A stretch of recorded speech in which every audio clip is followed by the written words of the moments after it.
And I want to thank the EPBA for the invitation to speak here today. A little bit about myself. I think I don't know most of the people in this room. I was born in I was born in Columbus, Ohio, but raised in southern West Virginia, just like Mr. Harvey was as well. I went to Woodrow Wilson High School, graduated there.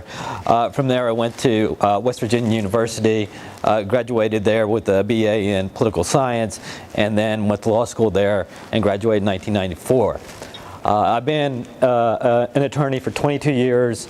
I've been in the Eastern Panhandle for 18 years, and 16 years of that has been as an assistant prosecuting attorney. Every single type of case in our office I have done. I've done the misdemeanor cases, I've done the juvenile cases, I've done the felony cases, I present cases to grand jury. I have experience in every type of law. In 2009, Mr. Lorenzetti, who is just retiring and whose position I am seeking to replace, made me in charge of the felony division. So I became the person basically that handled the most serious cases in our office. I've handled all the homicides since 2009. I handled sexual assaults. I handled kidnappings. I've handled cases of malicious assault, domestic battery, and the worst kind of cases. The worst cases I've seen. And that's one of my major goals and major focuses of what I've been doing lately is child abuse cases. There is a program here at the Child Advocacy Center. They do an excellent job with child sexual abuse cases and child abuse cases and getting these children to open up and talk about traumatic events in their life. And they do that, and that actually allows us to prosecute cases. Prosecuting those cases are very, very difficult because you have children who it's usually some sort of authority figure, an adult who has abused them either sexually or physically, and to have somebody there that they can talk to have an advocate on their behalf, to have someone they feel comfortable and they can tell about these horrible things that have happened to them by somebody that is usually a parent or a step-parent or a boyfriend of a mother.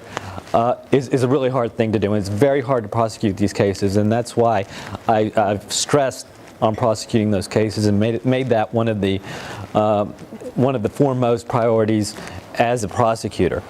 I do want to tell you a little bit about my history as a prosecutor. Again, I said I've done the most serious cases in our office since 2009. In 2009, we had a homicide case that involved a 2-year-old infant who was beaten in the head by, again, a mother's boyfriend. We tried that case, got a conviction. He went away for the rest of his life. He's in prison. In 2011, there was a shooting in the southern states in Ranson. Some of you might remember that. A man was jealous that his girlfriend had left him, had arranged to meet her at the southern states, shot her 10 times, then went back, reloaded, and shot her another 10 times. Tried that case. That guy is behind bars for the rest of his life as well. Also, 2012, there was a home invasion in Ranson. Another man was killed by a couple of people from Baltimore who just broke into his house and shot him execution style to get some money that he had stored in his house. Convicted that person, and that person is behind bars for the rest of his life. And again, just this year, I had another murder case, Harold Stanbaugh case, Patrick Henry Estates here in Jefferson County, or not here, we're here in Berkeley County here, but in Jefferson County, where a man murdered his wife because she had recently separated from him, got a conviction, and he is going away for the rest of his life as well. I do agree with what Matt said. We do have a heroin problem. As I said, one of my duties is to present cases to the grand jury. I have prepared and presented 800 separate cases to the grand jury since I took over that in 2009. And one of the things I've seen is a huge spike in property crimes that occurred in 2011, about that time. And as I dug into that, I wanted to find out what's causing this. Why are there so many property crimes occurring in Jefferson County? Why are so many homes getting broken into? Why are so many businesses getting broken into? And invariably, it came down to simply somebody addicted to drugs that was trying to get money to buy drugs. So I absolutely agree that we do need to solve the heroin problem. I will disagree with Mr. Harvey on the fact that we are not addressing that in our office right now. We need to address it better. We need to be more aggressive with it. But we do have a drug court that's up and running. Judge Yoder is in charge of that right now. We do have a day report center that's also up and running.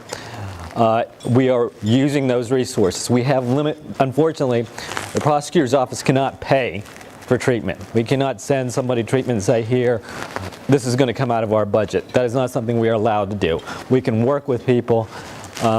We can try to help them. We can try to get them incarcerated, putting people, like Mr. Harvey said, putting people in jail and letting them back out and putting them with the same group of people is just not working. So we need to get prevention. We need to get people into the right program. We really need to work with the state legislature and the county commissions and the folks that can fund an inpatient program in this area. We do not have an inpatient program in this area, and it's a huge problem, and it needs to be dealt with so we can solve this heroin problem, because if we don't solve it, it's just going to become more of an epidemic than it already is.